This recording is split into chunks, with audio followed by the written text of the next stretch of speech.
We have a whole bunch of different learning styles in the classroom.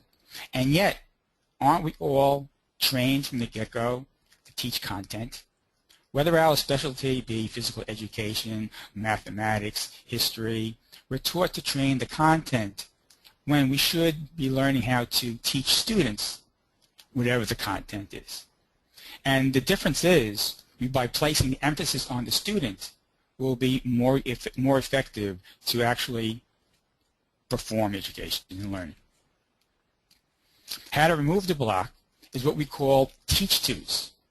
Teach the students how to behave, and yeah, I have in parentheses rules. Now, this is something that may be a little difficult for people to wrestle with. It's like, wow, rules? Do I actually need to have more rules? But when you think about it, if you're starting the year with students coming in with all different behavior norms, how can you have organization in the classroom if everyone comes in day one behaving differently? So it's a must that we teach students how to behave. A quick corollary on top of that is we also need to teach students the consequences. If you don't behave correctly, what's the consequences? And the key is to make the consequences automatic.